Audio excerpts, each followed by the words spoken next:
Halo semuanya, jadi kami dari kelompok yang beranggotakan Fiona Lukita, Florencia Sugianto, Jonathan Carlos Anwar, Keisha Ang, dan saya sendiri, Regina Cerita Kusuma.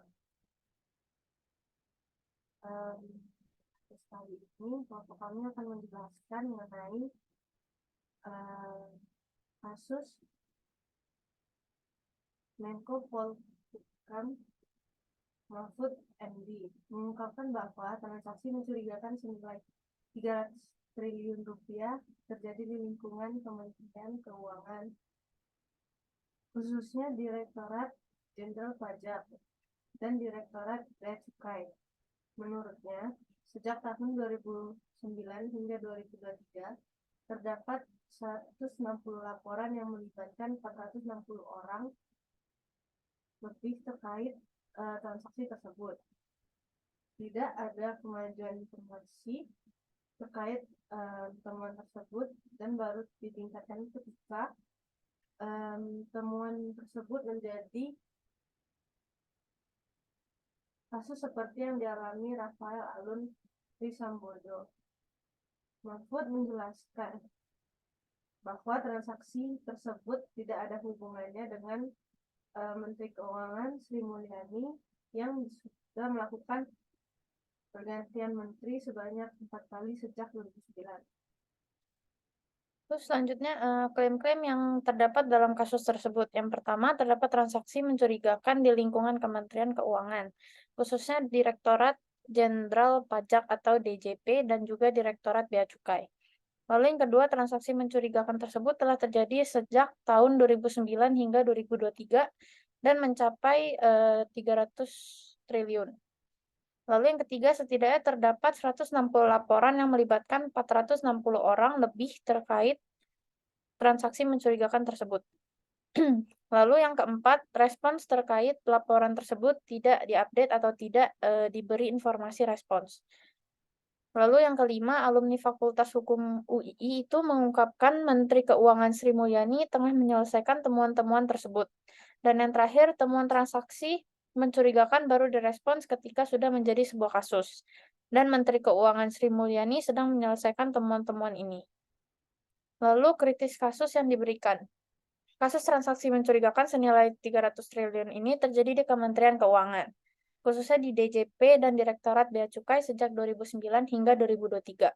Analisis menunjukkan masalah dalam sistem pengawasan dan pelaporan yang menyebabkan akumulasi laporan selama 14 tahun tanpa respons. Kasus ini menunjukkan kesulitan dalam sistem pelaporan dan juga respons yang tepat waktu terkait dengan temuan transaksi mencurigakan. Evaluasi mengusulkan perbaikan dalam sistem pengawasan, pelaporan, dan juga respons, serta penegakan hukum yang tegas dan adil terhadap pelaku transaksi mencurigakan ini. Sebenarnya yang dari kasus ini adalah Menko Polhukam Mahfud MD menyatakan bahwa ada transaksi mencurigakan senilai 300 triliun rupiah di lingkungan Kementerian Keuangan atau Kemenkeu, khususnya di Direktorat Jenderal Pajak atau DJP dan Direktorat Bea Cukai yang terdeteksi sejak 2009 hingga 2023. Dan setidaknya terdapat 160 laporan yang melibatkan 460 orang lebih. Mahfud MD juga mengkritik bahwa karena laporan-laporan tersebut tidak diupdate atau tidak diberikan informasi respons, maka tidak ada kemajuan informasi terkait penentuan transaksi mencurigakan tersebut. Mahfud juga menegaskan bahwa beberapa kasus yang terjadi sebelumnya baru bisa diungkap oleh KPK setelah diberitahukan oleh masyarakat dan sistem pemilu terpercaya. Lalu yang berikutnya adalah counter argumen dari kasus ini. Hingga saat ini, belum ada informasi resmi yang menjelaskan detail mengenai transaksi mencurigakan senilai 300 triliun rupiah di lingkungan kementerian. Oleh karena itu, ada kemungkinan bahwa angka tersebut terlalu besar dan tidak benar. Selain itu, Mahfud tidak memberikan bukti yang konkret mengenai laporan-laporan yang tidak diupdate atau tidak diberikan informasi responsif.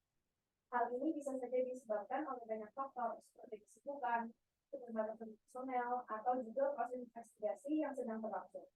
Terakhir, Mahfud menyatakan bahwa sistem perlu diperbaiki, namun tidak memberikan contoh konkret mengenai bagaimana sistem tersebut seharusnya diperbaiki dan mengapa sistem yang ada di saat ini dianggap tidak memadai.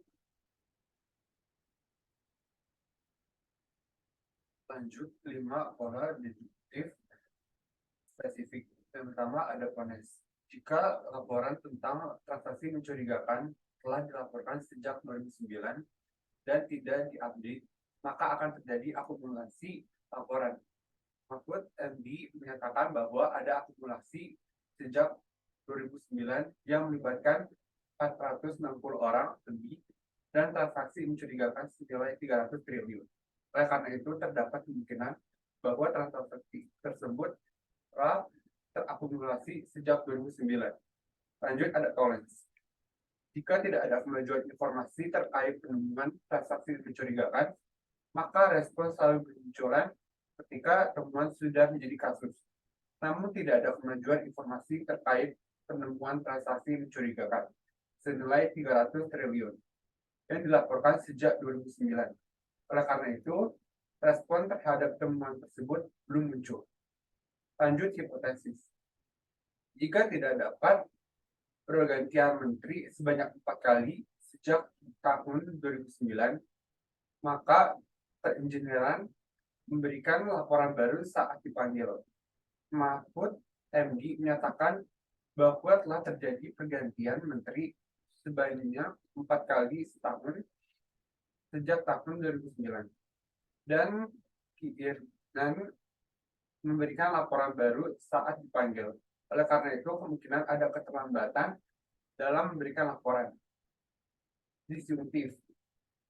Jika Rafael Alun Trisambodo dan Angin Prayitno diungkap oleh KPK setelah ratusan miliar transaksi mencurigakan terungkap, maka kemungkinan mereka melakukan tindakan korupsi. Namun Rafael Alun Trisambodo dan Angin Prayitno diungkap oleh KPK setelah ratusan miliar transaksi mencurigakan terungkap. Oleh karena itu, kemungkinan mereka telah melakukan tindakan korupsi. Lanjut, dilema. Jika temuan tentang transaksi mencurigakan senilai 300 triliun belum mendapatkan respon selama 14 tahun, maka Sri Mulyani tidak dapat disalahkan. Namun sebagian besar temuan tersebut terdeteksi di lingkungan Direktorat Jenderal Pajak atau yang disebut DJP dan Direktorat Bea Cukai yang berada di bawah Kemenkeu. Oleh karena itu, Sri Mulyani harus mempertanggungjawabkan mengapa temuan tersebut belum mendapatkan respon selama 14 tahun. Selanjutnya ada argumen induktif spesifik. Setidaknya 160 laporan terkait transaksi mencurigakan di lingkungan Kementerian Keuangan terkumpul sejak 2009 sampai 2023, melibatkan lebih dari 460 orang. Selama kurun waktu itu, tidak ada kemajuan yang dalam menyelidiki kasus tersebut dan tidak ada respons terhadap laporan-laporan yang masuk. Beberapa kasus baru terbuka ketika laporan tersebut menjadi publik atau ketika orang-orang yang terlibat dalam kasus tersebut telah meninggalkan jabatan mereka. Oleh karena itu, diperlukan sistem yang lebih baik dalam mengelola laporan-laporan mencurigakan dan melakukan investigasi secara aktif untuk mencegah transaksi mencurigakan yang semakin besar dan merugikan negara. Dan untuk dapat menganalisis kesesatan berpikir informal yang terdapat pada kasus tersebut adalah asumsi tanpa bukti yang kuat. Menko Polhukam Mahfud MD menyatakan bahwa terdapat transaksi mencurigakan senilai 300 triliun rupiah di lingkungan Kementerian Keuangan, khususnya di Direktorat Jenderal Pajak atau DJP dan Direktorat Bea Cukai. Namun Mahfud tidak memberikan bukti konkret yang menunjukkan bahwa adanya transaksi mencurigakan sebesar itu dan merujuk pada akumulasi laporan sejak tahun 2009 hingga 2023. Mahfud juga menyatakan bahwa setidaknya terdapat 160 laporan yang melibatkan 460 orang lebih, tetapi tidak memberikan informasi tentang bukti yang ada terhadap individu-individu ini. Kesimpulannya, Mahfud menyatakan bahwa dugaan transaksi itu mencurigakan sebesar 300 triliun rupiah. Hanya didasarkan pada asumsi tanpa bukti konkret yang kuat sehingga tidak dapat dipastikan kebenarannya. Sekian dari kami. Terima kasih.